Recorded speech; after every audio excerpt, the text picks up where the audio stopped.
Welcome to the Tip In Maple Leafs podcast, episode number 180. And coming up on this one, the Leafs 4-game win streak comes to an end with a 4-3 OT loss to the dirty Blackhawks. Shout out, Nylander's point streak ends at 17 games. We got one segment tonight, just the tip. All this and more coming up on episode 180 of the Tip In Maple Leafs podcast. American Thanksgiving, here we are. Little afternoon delight, 2 p.m. action. Don't love it. Looked like the boys were a little stuffed, I'd say, Chad. Just like the Thanksgiving turkey. Absolutely stuffed. Oh, brother, let's hit the intro. Tavares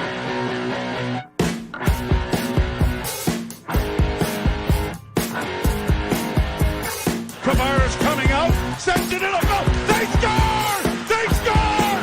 Holy mackerel, they score! The Leafs have won it! They're going to the second round! Do you believe this? Holy mackerel!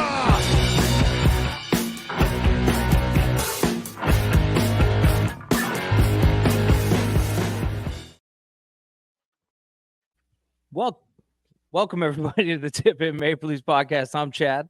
I'm Dale. Don't forget to follow us on social media at the Tip In Maple Leafs podcast, on Facebook, Instagram, and YouTube, on Twitter, Tip In Podcast, TikTok, Tip In Podcast, and you can donate to the show at patreon.com/the Tip In Maple Leafs podcast if you want. Sorry about that. I was fixing my headphones. Dale, sometimes in the afternoon, Yeah. a Blackhawk can just come out of nowhere Yes. and ruin your day. Yes. Okay, that's a good way to look at it, man. I wasn't really thinking about it that way, but I understand that completely. Yeah. You're right. Blackhawks, you got to, like, they're coming at you in every direction. You got to, you're dodging and weaving. You never know. You got to, I understand that. You got to be fucking heads up, man. Yeah, you got to be heads up when the Blackhawks are flying at you. So, yeah, I understand that, man. I don't know. Anything off the top? You get anything cooking Black Friday wise? It's Black Friday here today, everywhere, I guess, whatever. I didn't. My wife went out shopping. She said it wasn't that good. You do anything like online or whatever? Like I wouldn't even attempt going to the fucking stores, but No, I wouldn't. I don't like going to the stores any day, especially not fucking Black Friday. no way, right? I No steer chance. clear of that shit. But apparently it wasn't, from what I've heard, the sales weren't that great anyway. Looked pretty. Canadian Black Friday is not like American Black Friday. Oh no, not at all. It looked pretty busy out anyway, though. Like people were still looking for deals, but anyway, whatever. Black Friday, fucking whatever, man. Blackhawks, Black Friday. Here we go. But look, man. Like, I guess I would start. Anything off the top, or you want to? I got a few things kind of jotted down here. Like, do you want to anything off the top, or do you want me to just start? No, let's going get through. We're probably gonna. They play Pittsburgh tomorrow, so we're probably gonna do another podcast, either tomorrow night or Sunday morning. Yeah, this week, probably Sunday. But look, like, okay, why change a winning lineup? Now, I know there wasn't a ton of changes here, but they did decide Timmins was healthy, so they took Benoit out. I think they sent Benoit to the minors. Not that I'm like, oh, Benoit, whatever. Timmins, like, but they were winning. And okay, has the fourth line been as good as it was the first couple games without Reeves? Well, no, but it's only been 3 games and they've won every game. So why make that change? Like, just why? I just, like, I don't think that's what cost them the game, but I just don't, like, it's not what cost them the game. Sorry. But I just still don't see, like, why change it? They had just won 4 in a row. Why would you change the fucking lineup? Why? Why now? Yeah. I thought the same thing when I saw it. The only thing I could think is that they wanted to get Reeves back into the lineup. They wanted to get Timmins back into the lineup. And they probably thought Chicago's a good game to do that against because Chicago's not a very good team. Okay.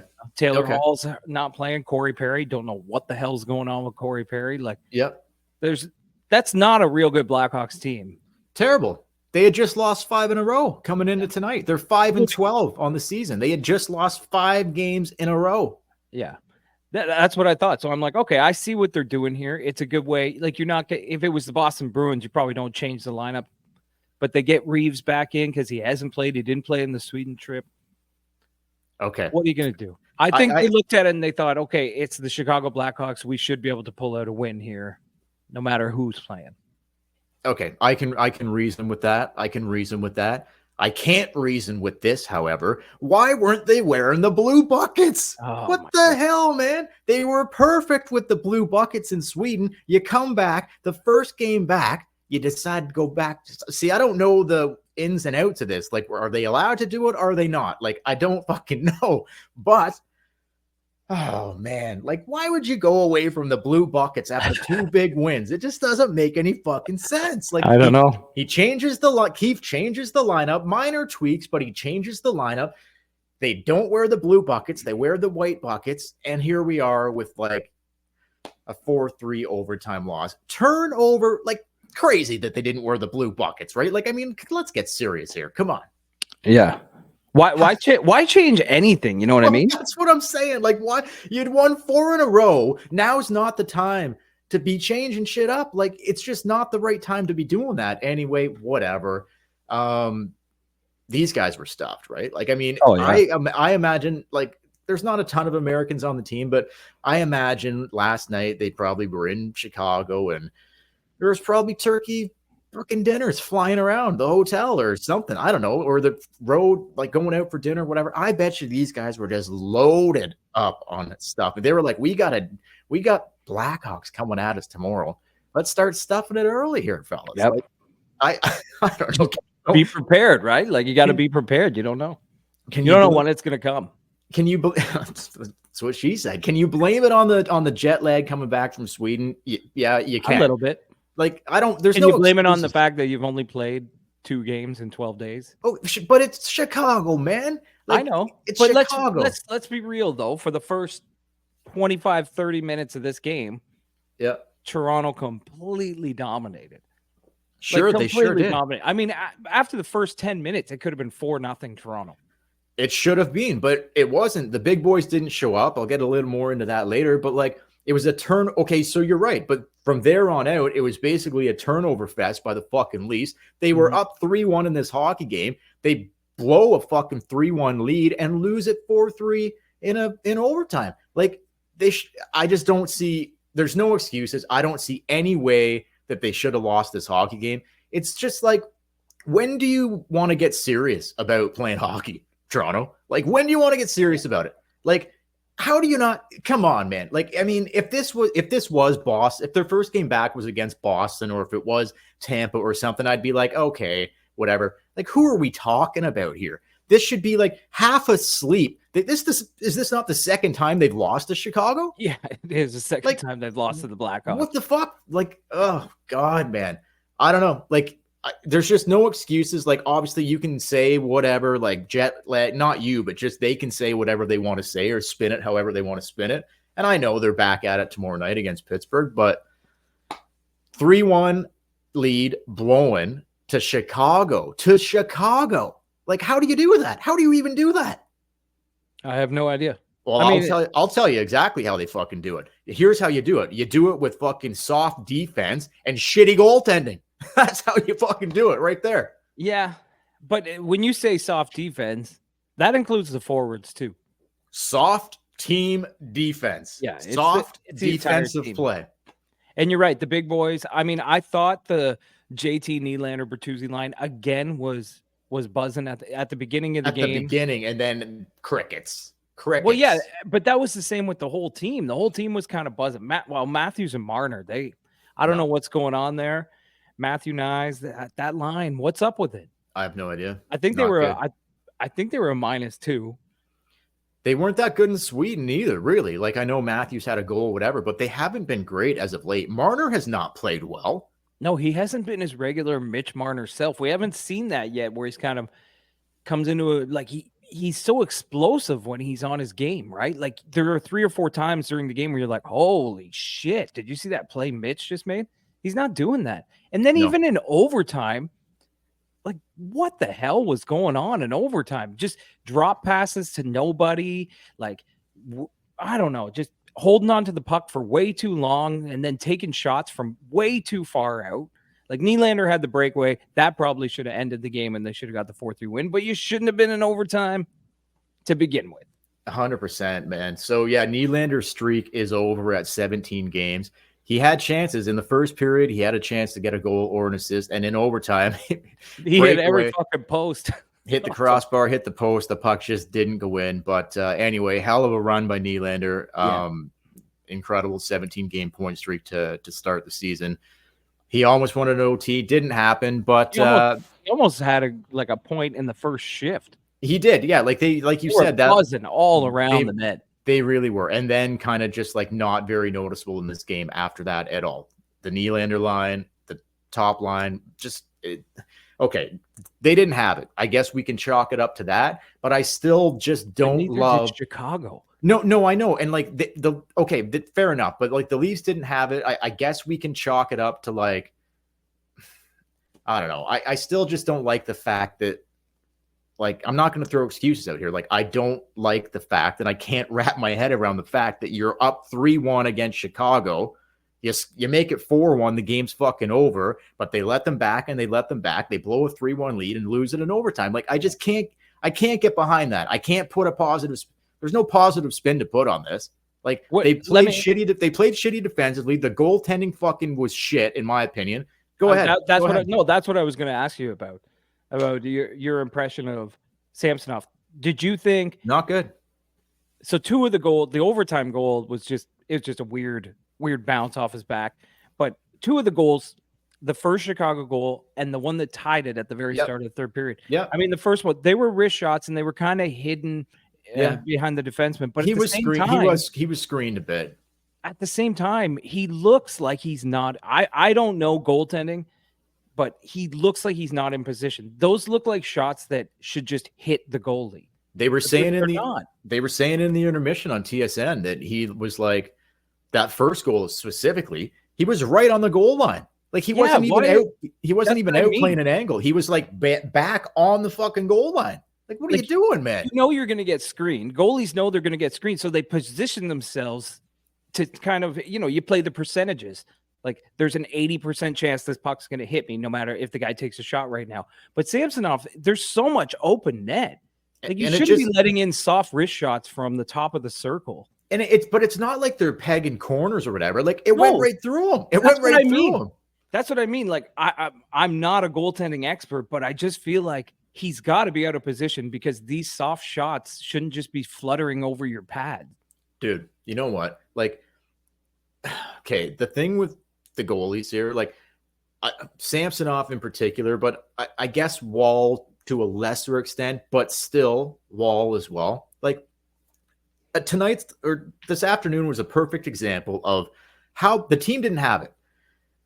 Wouldn't it be nice if like you got a goalie in there that can just fucking steal you a game that don't let in that second and third goal. Yeah. Like this wouldn't even be stealing a game. This would be, as we would say, this had Samsonov just kept it to 3-1, ended the game, we would have been like stiff hog because Chicago didn't really play that great. Yeah, it was a sweaty hog though. Oh, it was a sweaty hog for sure.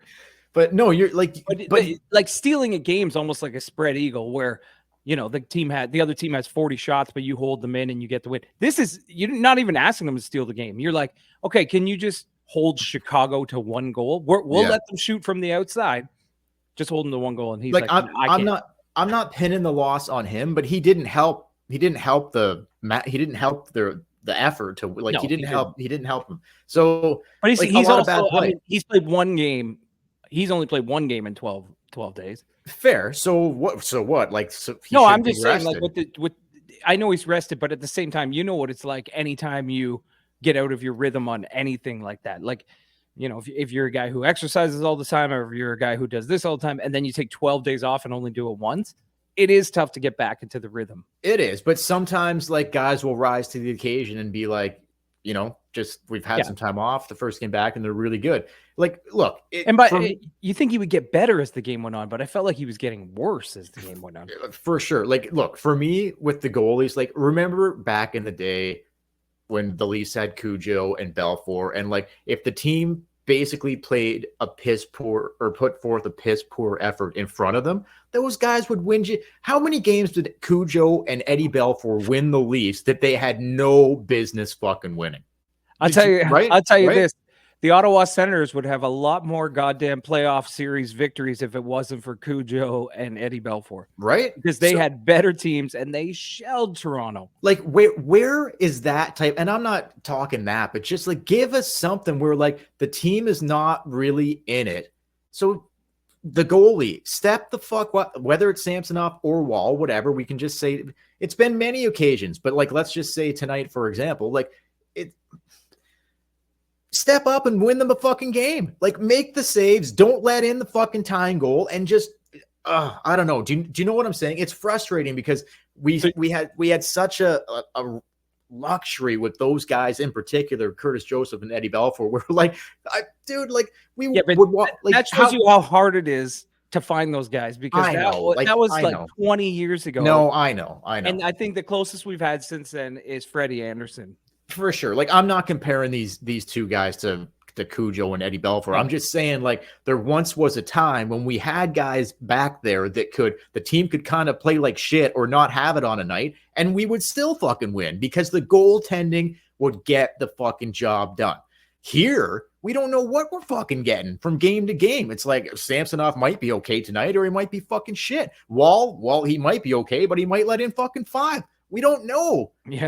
It's crazy, man. The goaltending it's deflating for the team. When that third goal went in, you could just see it on the Toronto bench. When Chicago scored in the very first shift on a wrist shot, they were just like, fuck. Because they were probably hoping, okay, if we can just get out of here, if we can just get out of here with the win, like just hold them for one period, just beat them one period, we're good to go. Before we move off the goalies, I guess all I'm trying to say here is that it would just be nice once in a while because it really never happens. I can't really recall the last time it happened. Hasn't happened this season, I don't believe. It would just be nice once in a while that when the team doesn't fucking have it, one of the goalies steps up and fucking wins them the fucking game anyway. Well, okay, just to sum that up, I would argue that the two 4-1 deficits to Tampa where Joseph Wall came in and they made the comeback. Okay, that was fair. Probably your closest thing because he could not give up another goal and he didn't in those games. Or maybe he gave up one. Yeah, so Wall might be in the conversation, but Samsonov, I think absolutely not. Wall teeters closer to he'll give you a better start. I feel more confident Joseph Wall's going to give me a better start. With Samsonov, I don't know. And didn't this happen to him in Washington? He lost his confidence and they were kind of like, okay, we got to get rid of this guy. I can when he last year he played so well and whatever, but like a little bit larger of a sample size now, like I can kind of see maybe why Washington was like, like maybe we move off of this guy. Yeah, like goaltenders, you have to have you have to have a good head on your shoulder. Like look at Jack Campbell in Edmonton. He's not even in Edmonton. No, I know, but you know, playing in the fucking minors, and he can barely win a game down there. But Jack's not strong mentally. Like his confidence breaks, and he can't get it back. And I get that from Samsonov. That first interview at the start of the year when he's like, "Oh, I play like shit."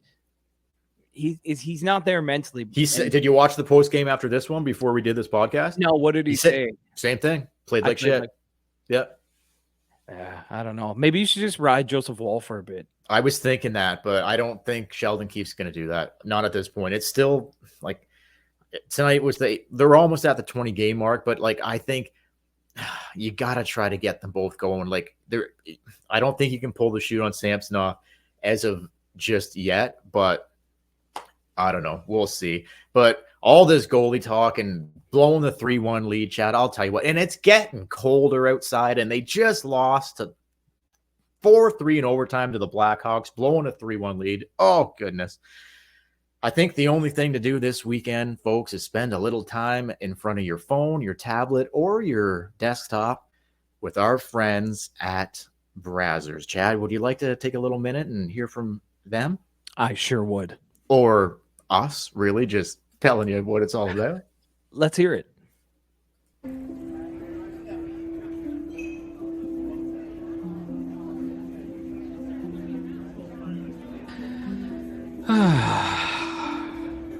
Chad, what's the matter? Well, Dale, I guess I've just been feeling a little down, because like I love podcasting, but I find there's something missing. There's got to be something else that I love other than just podcasting. Chad, wipe those tears away. There's only two things I know how to do. I never get down. I love podcasts just as much as you. The second thing I love is porn, but not just any porn, specifically Brazzers.com. Brazzers.com? That's right, Brazzers.com. What is it? Take a little sneak peek at Brazzers.com. Why don't you bring it up right now? I can't look at this on my computer. Is there any way I could watch it in private on my phone? Absolutely. Privacy settings galore. Brazzers.com has all your pornography needs. Well, this is great. I am so much happier now. Brazzers.com. Thanks, Dale. You're welcome, Chad. Brazzers.com. That's right. Warm up this winter and head on down to Brazzers.com. Don't forget, you can actually, this is a real thing. You can buy a Brazzers.com gift card. So I mean, if you know, if grandma passed away a few months ago and you just want to get grandpa a nice little gift, $50 to Brazzers.com will go a long way. The gift that keeps on giving the whole year round. Brazzers.com, the unofficial. No, I think I said that wrong. Forget it. The official, unofficial sponsor. Something of the like Tip that. and Midwest podcast. Yeah. Exactly. Anyway, love that. I think, look, now I wasn't going to do this here because whatever, but when I saw Reeves, okay, so Reeves gets back into the lineup, whatever. He finally was on the ice for not a goal against, but he scored.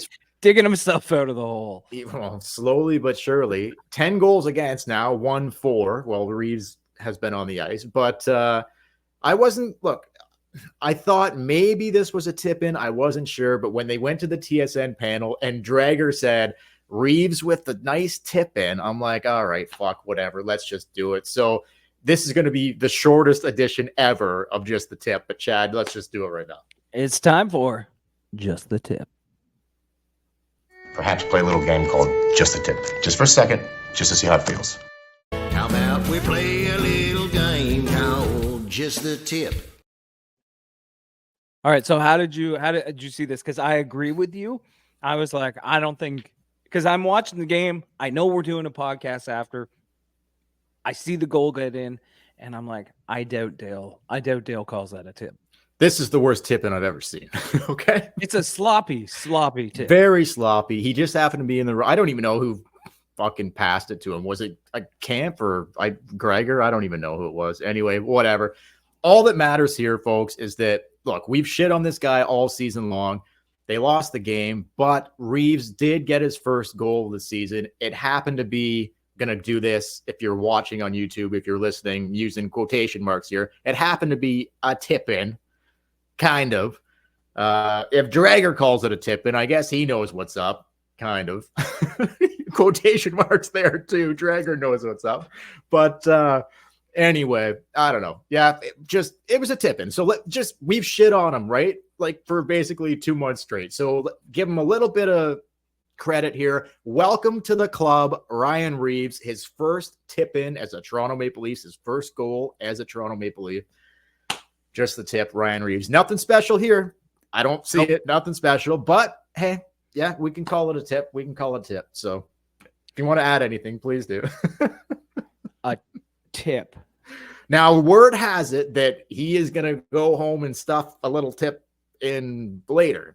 Oh, I'm sure. To Pittsburgh. Yeah, I'm sure he's a lot better at that tip in than he is in front of the net. But anyway, first goal tonight, tip in. But I think when he gets to the hotel in Pittsburgh this evening, there might be another little tip in sliding in somewhere. Is that going to be like stuff in the turkey? Possibly. Is it going to be stuff in the wife? Possibly. We'll see. Who knows? Something's going to be cooking down there in Pittsburgh. But anyway, Chad, listen to this. We were talking about this. We'll start winding it down here, man. Listen to this. We kind of called this, like, we're not the only ones, but like we saw this coming. Johnny Klingberg left behind in Sweden, just like we knew was going to happen. We called it. He is in absolutely no man's land right now. sorry. What's that? Oh, no, not no man's land. Robidas Island. Book it. Klingberg, Chad. Wet pucker, dry stick. Out of nowhere. Wet pucker, dry stick. Klingberg will not play another game for the Toronto Maple Leafs. Wet puck, right? He's Wet done. puck. This guy's done, right? He's on Robidas Island. Like, they did it. LTIR. And you know what? Until they decide he needs surgery, and then he's done for the fucking season. It's done. The money's off the books. He is fucking stuffed like the Thanksgiving turkey. This guy is. He got 4 and change, so good for him. Still gonna get his money, but he's still gonna get his money, and he managed, like, the way he's talking is he's been banged up for years. So for him and his agent to pull out that contract for one more year to get 4 and change, that's pretty good, man. Pretty good. He's definitely gone to Robidas Island. You think Tree Living might have wanted to have like dug a little deeper there, like with the medical, like, you know what I mean? I think, and this is what I don't like when GMs do this. And Tree Living, if you look at his record, he has a tendency to do this. But on free agency day, when he swung for the fences, no, he didn't swing for the fences, but when he tried to get Shen and he tried to get a couple other guys and he just swing and a miss, I think he panicked and he just blew his wad all over John Klingberg and was like, here you go. Here's money. Come play. You shouldn't do that. And now he's lucky he's in Toronto, in a city where they're like, okay, we'll just make the money disappear. I know, right? Yeah. I know. But it's just funny because he was playing every day. He was playing every game.